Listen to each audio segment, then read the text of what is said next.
چلیے اب ہم قرآن کا آغاز کرنے جا رہے ہیں انشاءاللہ. آپ کو پتا ہے کہ کیا چیز ہے قرآن؟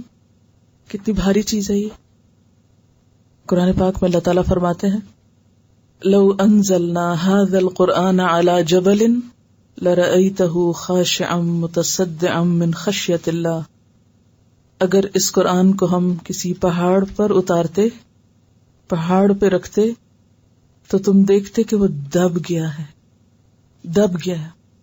خاشعا متصدعا پھٹ گیا ہے، ٹکڑے ٹکڑے ہو گیا ہے. من خشیت اللہ، اللہ کے خوف سے. یہ اللہ کا کلام ہے، کوئی معمولی چیز نہیں ہے. انہ لقول فصل وما هو بالہزل. یہ کوئی کھیل تماشے کی چیز نہیں ہے، یہ کوئی ہنسی مذاق کی چیز نہیں ہے، یہ تو فیصلہ کن بات ہے. اگر پہاڑ کا یہ عالم ہو تو انسان کا کیا ہونا چاہیے، اس کی کیفیت کیا ہونی چاہیے. اللہ کے کلام کا انسان کو ملنا کوئی معمولی بات نہیں ہے، کوئی معمولی واقعہ نہیں ہے، کوئی عام سی بات نہیں ہے. یہ اس کائنات کا سب سے حیرت انگیز تجربہ ہے، سب سے زیادہ حیرت انگیز واقعہ ہے کہ کائنات کا بنانے والا اپنا کلام بندوں کے لیے بھیجے. اور شاید اس بات کو وہ زیادہ بہتر طور پر سمجھ سکے جو اللہ کی عظمت کو پہچانتا ہو، جسے رب کی معرفت ہو کہ یہ بات ہے کس کی. یہ بتائیے کہ اگر کوئی نان مسلم آپ سے پوچھتا ہے کہ قرآن کیا چیز ہے تو کیا بتائیں گے آپ؟ کیا ہے یہ؟ کس طرح آپ اس کو انٹروڈیوس کرائیں گے؟ چلیے میں آپ کو یہ کہتی ہوں کہ اس کا تعارف کرائیے. میرے ہاتھ میں کیا چیز؟ مارکر ہے. آپ سب کو تو پتا ہے کہ مارکر کیا کرتا ہے. آپ کسی گاؤں میں جاتے ہیں، وہاں ایک بچہ آپ کو ملتا ہے، وہ آپ کے ہاتھ میں پوچھتا ہے یہ کیا آپ کے ہاتھ میں، تو آپ اسے کیا کہیں گے؟ مارکر ہے. وہ کیا سمجھے گا مارکر کیا ہے؟ کیپ ان مائنڈ کہ آپ بات کس سے کر رہے ہیں اور اس کا لیول کیا ہے. ٹھیک ہے نا؟ اس کے لیول پر آ کر آپ اس کو کیسے بتائیں گے. یعنی ایک چھوٹی سی بات میں آپ کو پوچھتی ہوں، کیا بینگ اے مسلم ہماری ذمہ داری ہے کہ ہم اپنی کتاب کا تعارف کسی کو بتانے کے قابل ہوں؟ ہے نا؟ یہ طریقہ آنا چاہیے نا. ایک بات تھوڑی سی ذرا ہم اب سب سوچیں کہ ہم کتنے دماغ سوچ رہے ہیں نا، اور مسئلے کا حل نہیں نکل رہا. اس سے کیا پتہ چلتا ہے کہ ہماری ایکٹیویٹی ریزلٹ اورینٹڈ نہیں ہے کوئی. آپ سب کو پہلی دفعہ قرآن ہی پڑھنے لگے آپ، ماشاءاللہ تقریباً سب کچھ نہ کچھ پہلے سے پڑھ کے آئے ہوئے ہیں، لیکن ہم اپنے معاشرے اور جہاں ہم رہ رہے ہیں اس کے جو چیلنجز ہیں یا اس کی جو ضروریات ہیں ان کو سامنے رکھ کے ہم چیز نہیں سیکھتے. ہم کوئی بھی علم لے لیتے ہیں، بس ٹھیک ہے وہ پڑھا رہے ہیں تو ہم یہ کورس کر لیں، وہ کر لیں، وہ لیکچر سن لیں، یہ سن لیں، اور بس. تو دیکھیے کہ سب سے پہلے تو میں یہ کہوں گی کہ یہ ایک بک ہے جو اللہ کا کلام ہے، اور اللہ تعالیٰ نے اپنے فرشتے جبریل علیہ السلام کے ذریعے محمد صلی اللہ علیہ وسلم پر نازل کیا. کس سینچری میں؟ 7th سینچری، کیونکہ آپ صلی اللہ علیہ وسلم 40 کے ہوئے تھے تو 7th سینچری شروع ہو چکی تھی. آپ کو یہ پتا ہونا چاہیے، آپ کو you should talk like this کہ it was revealed in 7th century. کیوں ایسے بولیں گے آپ کہ 7th سینچری میں نازل ہوا تھا؟ کل بھی میں نے آپ کو بات کہی تھی کہ ہر چیز دلیل کے ساتھ اور ہر چیز کے پیچھے کوئی ریفرنس اور پروف کے ساتھ کچھ بات ہونی چاہیے. اور آپ پھر یہ بتائیں گے کہ یہ 23 ایئرز میں ریویل ہوا، اور کچھ حصہ اس کا مکہ میں اور کچھ مدینہ میں. And everybody knows now کہ where is Mecca and where is مدینہ.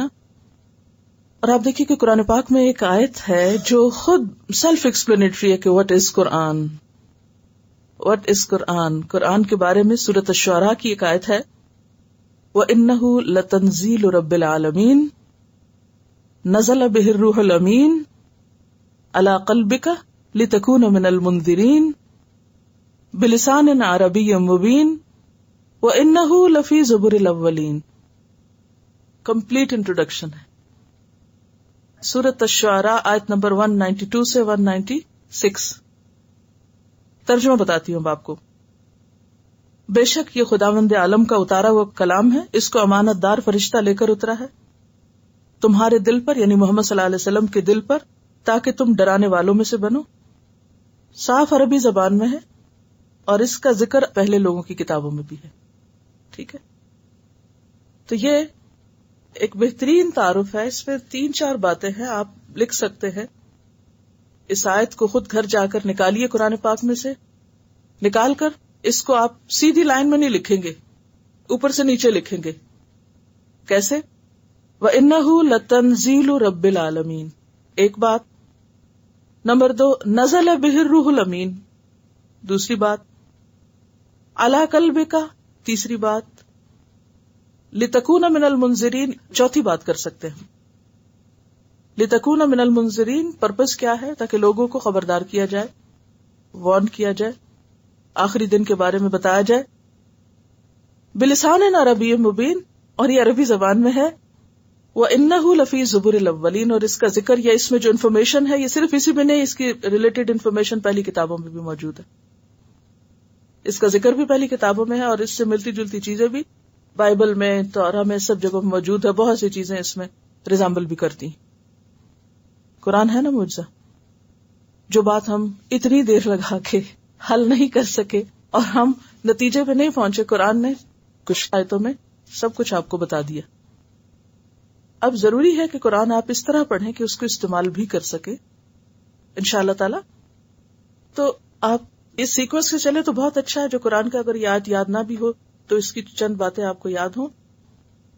کس کی طرف سے ہے، کس کے ذریعے سے ہے، کس پر ہے، what is the purpose, what's the language, اور پھر اس کی ریزمبلنس اور کس سے ہے، یعنی واٹ از اٹ لائک. دیکھیں نا، مثلاً ابھی میں نے آپ سے کہا تھا کہ آپ اس مارکر کو انٹروڈیوس کرائیں، تو اب آپ یہ کہیں گے کہ بھئی کس نے بنایا ہے، کس کام کے لیے بنایا ہے. جب بھی آپ خریدنے لگتے ہیں تو کیا دیکھتے ہیں؟ پرماننٹ ہے یا کس کام کے لیے، کہاں کا بنا ہوا ہے، کتنا چلے گا. یہ ساری چیزیں ہم دیکھتے ہیں نا کسی بھی چیز کو انٹروڈیوس کرنے کے لیے. اب جب آپ یہ کہیں گے نا وَإِنَّهُ لَفِي زُبُرِ الْأَوَّلِينَ، یعنی جیسے تورات ہے، انجیل ہے، تو وہ کہیں گے پھر قرآن کی کیا ضرورت ہے. اب آپ کیا بات کریں گے؟ یعنی گفتگو بڑھے گی نا آگے. آپ نے تو دعوے کر دیے اتنے کہ جبریل لائے اور یہ محمد صلی اللہ علیہ وسلم پہ اتری اور یہ ساری باتیں بلسان عربی مبین والی، تو پھر اگلی بات یہ ہو سکتی ہے کہ واٹس دا پروف. آپ نے دعویٰ کیا، آپ پروف لائیے. اب کیا پروف لائیں گے؟ پچھلی کتابیں بھی اللہ کی طرف سے تھیں، ہم ان کو بھی مانتے ہیں، لیکن ان میں چینجز آ گئے اور یہ ان کو بھی پتا ہے، وہ جانتے ہیں اس بات کو. اب آپ دیکھیے کہ یہ جو لفظ ہے نا منذرین، اس سے مطلب یہ ہے کہ صرف آپ صلی اللہ علیہ وسلم پر کتاب نہیں آئی بلکہ اس کے علاوہ بھی پیغمبر آئے ہیں.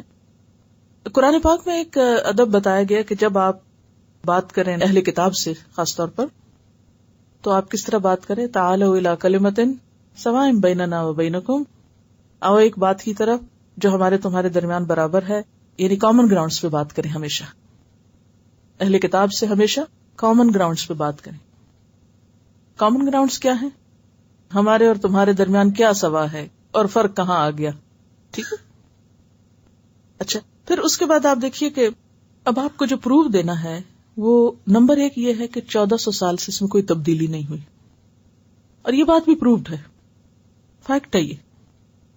اور اس میں آگے آپ کو وہ دلیل بھی دیں گے کہ کس طرح جرمنی کا ایک انسٹیٹیوٹ جس میں ہزاروں کی تعداد میں قرآن پاک کو جمع کر کے باہم کمپیئر کیا گیا، کولیٹ کیا گیا، اور کوئی بھی فرق انہیں نظر نہیں آیا سوائے مس پرنٹ حروف کے یا کچھ زبر زیر کے، ادروائز سب ایک ہی جیسا تھا. دوسرا پروف کہ 1500 سال پہلے جب یہ قرآن نازل ہوا تھا تو اس وقت کوئی نہیں جانتا تھا فزکس کو، کیمسٹری کو، بایولوجی کو، جیولوجی کو، ایسٹرولوجی کو، کچھ نہیں کسی کو آتا تھا ان چیزوں میں سے.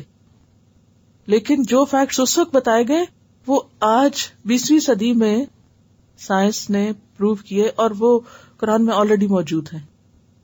تو پھر آپ تھوڑے سے فیکٹس یاد بھی کر سکتے ہیں. یہ ڈیٹیلز ہے، پھر یہ آپ کی اپنی ضرورت پر ہے، جو ہر ایک کی ضرورت نہیں ہے ٹپس پر یاد کرنے کی. اور اس میں خاص طور پر اگر کوئی مزید انٹرسٹ شو کرے تو موریس بکائی کی جو کتاب ہے قرآن، بائبل اینڈ سائنس، ان کا سوال بڑا ریلیونٹ ہے کہ جب یہ نان مسلمز کو کہتے ہیں کہ ہماری کتاب تبدیل نہیں ہوئی تو وہ کہتے ہیں کہ کوئی پروف لائیں اور کیسے آپ ثابت کریں گے.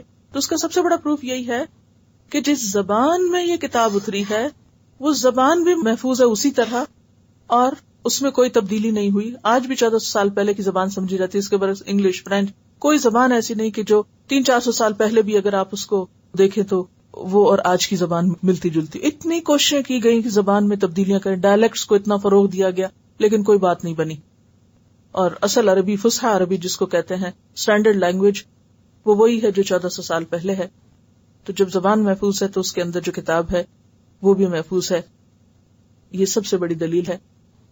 خیر، آج کی ہماری ٹاک کا یہ موضوع تو نہیں، لیکن چونکہ آپ کو جو پڑھنا ہے اسے استعمال کرنا ہے تو آپ ایسے ریفرنسز کو اپنے پاس، یعنی کم از کم اللہ تعالیٰ کے بارے میں کیسے بتائیں، توحید کی بات کس طرح کریں، انشاءاللہ کسی اور موقع پہ ہم ڈسکس کریں گے. قرآن کو کس طرح انٹروڈیوس کرنا ہے، پروفٹ کو کس طرح انٹروڈیوس کرنا ہے، ان سب چیزوں کے بارے میں آپ کے ٹپس پر، انگلیوں کے اوپر آپ کو باتیں یاد ہونی چاہیے، یا آپ کی ایک نوٹ بک ہو جس میں آپ یہ دلائل جو ہیں ریڈی ریفرنس کے طور پر رکھیں تاکہ کسی بھی وقت اس سے آپ استفادہ کر سکیں. کیونکہ اگر آپ ایسا نہیں کریں گے تو کتنا سنہرا موقع چلا جائے گا ایک پیغام پہنچانے کا. اور پھر یہ واحد کتاب ہے کہ جس کو پورے کا پورا حفظ کیا جاتا ہے، اور لاکھوں میں نہیں کروڑوں میں ایسے لوگ اس وقت بھی دنیا میں موجود ہیں جو اول سے آخر تک اس کو زبانی یاد کرتے ہیں، جو کہ اس کتاب کے علاوہ کہیں اور آپ کو نہیں ملے گا.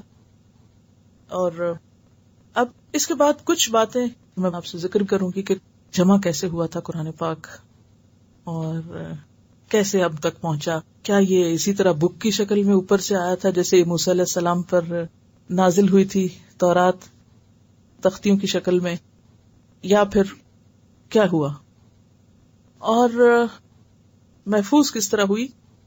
آپ صلی اللہ علیہ وسلم کے پاس ہر وقت کاتب موجود ہوتے تھے، رائٹرز. مکہ میں 17 لوگ لکھنا جانتے تھے صرف، اور اس میں سے تقریباً 12 لوگ جو تھے وہ آپ کے حکم کے منتظر ہوتے تھے. فوراً آپ کو کوئی بھی چیز اترتی تھی، آپ ان کو جس وقت بلاتے، دن کو بلاتے یا رات کو بلاتے، وہ فوراً حاضر ہوتے اور وہ لکھ لیتے تھے. حتیٰ کہ ہجرت کے سفر میں، ہجرت کا سفر آپ کو معلوم ہے نا کہ کتنا کٹھن سفر تھا، اس میں بھی کاتب آپ کے ساتھ تھے. کون سے کاتب آپ کے ساتھ تھے؟ حضرت ابو بکر صدیق رضی اللہ تعالیٰ عنہ. وہ ہجرت کے سفر میں بھی اپنے سامان کے ساتھ موجود تھے کہ اگر کہیں کچھ وحی نازل ہوئی، کچھ بھی لکھنا پڑا تو ساتھ ہی لکھ لیں گے. یعنی اس کی حفاظت کا جو اہتمام اللہ تعالیٰ نے کیا وہ ایک تو تحریر کے ذریعے یا کتابت کے ذریعے ہوا، دوسرا اہتمام کہ فوراً یاد کر لیتے تھے، زبانی یاد کرتے تھے. جتنا اترتا، مرد کیا اور عورتیں کیا اور بچے کیا، اس کو حفظ کرتے تھے.